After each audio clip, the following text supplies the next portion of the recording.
Bonjour à tous, bienvenue sur 1237 Info. Aujourd'hui, je vais vous montrer comment réparer un haut-parleur qui ne fonctionne pas sur votre Poco M7 Pro.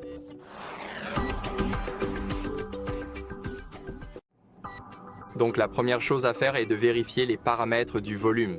Laissez-moi vous montrer. En gros, ce que vous devez faire en premier, c'est vous assurer que le volume est réglé au maximum, surtout le volume des médias.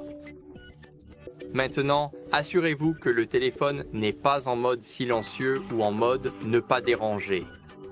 Allez ici et assurez-vous maintenant que ceci est désactivé, car ici nous avons le mode DND, ne pas déranger. Comme vous pouvez le voir, laissez-moi vous montrer. Le mode silencieux est juste ici, assurez-vous qu'il est désactivé et le mode ne pas déranger est là. Désactivez donc le mode DND et assurez-vous maintenant que le haut-parleur n'est pas obstrué. Vérifiez qu'il n'y a pas de poussière ou de débris sur le haut-parleur. Vous pouvez le nettoyer délicatement avec une brosse douce ou utiliser de l'air comprimé pour enlever tout ce qui pourrait bloquer le son. Personnellement, j'utilise l'air comprimé, donc je vous recommande de faire de même. Maintenant, vous pouvez essayer et tester avec différentes applications. Vous pouvez essayer de vérifier si le problème est spécifique à une seule application ou s'il concerne tout le système. Essayez donc de jouer de la musique sur Spotify, une vidéo sur YouTube ou de passer un appel pour voir si vous entendez du son. Vérifiez maintenant si le Bluetooth est activé. Allez donc dans le centre de notification et assurez-vous que le Bluetooth est désactivé ici, car s'il est activé, il peut être connecté à des écouteurs, une enceinte ou un système CarPlay et le son pourrait alors être redirigé vers ces appareils au lieu du haut-parleur interne de votre téléphone. Assurez-vous qu'il est désactivé ou déconnectez tous les appareils connectés. Maintenant, pour l'étape suivante, allez vérifier les paramètres audio. Donc, au lieu d'aller dans les paramètres, vous pouvez maintenir le bouton « Ne pas déranger » et maintenant nous sommes dans le menu « Son et vibrations ». Ici, assurez-vous que la section de réglage du volume se trouve bien là et vous pouvez facilement la modifier.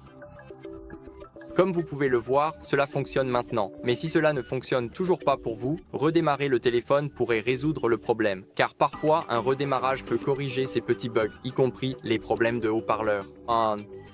Donc, il suffit d'appuyer en même temps sur le bouton d'alimentation et le bouton de volume haut, puis faites défiler vers le bas jusqu'à redémarrer et attendez que votre téléphone se rallume.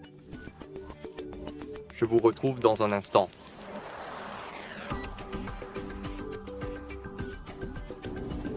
Donc, si cela n'a toujours pas résolu le problème et que vous avez encore des soucis avec votre haut-parleur, ce que vous pouvez faire, c'est essayer de mettre à jour votre logiciel.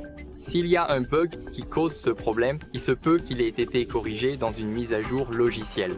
Donc, allez dans les paramètres, puis ici, allez dans « À propos du téléphone » et cliquez sur « HyperOS » et comme vous pouvez le voir, il va maintenant vérifier s'il y a des mises à jour disponibles pour vous. Comme vous pouvez le voir, pour moi, il n'y en a pas. Mais si vous avez une mise à jour, je vous recommande de l'installer à cause des correctifs de sécurité et aussi des corrections de bugs. Donc, si cela n'a toujours pas résolu le problème, ce que vous pouvez faire, c'est aller ici dans Sauvegarde et Restauration, sauvegarder vos données localement ou via la sauvegarde Google ou le cloud Xiaomi. Personnellement, j'utilise la sauvegarde locale et la sauvegarde Google, mais maintenant, en dernier recours, je recommande de faire une réinitialisation d'usine. Donc, cliquez ici, puis cliquez sur « Effacer toutes les données » et ici, saisissez votre schéma ou le mot de passe que vous avez, si vous en avez un, puis cliquez sur « Réinitialisation d'usine » après avoir sauvegardé tous vos fichiers importants. Si aucune de ces solutions ne fonctionne, il est possible que votre haut-parleur interne soit cassé ou ait un dysfonctionnement. Dans ce cas, emmenez votre Poco dans un centre de service ou de réparation agréé pour un diagnostic professionnel et d'éventuelles réparations. Merci d'avoir regardé, n'oubliez pas de liker, de vous abonner et de commenter. Au revoir.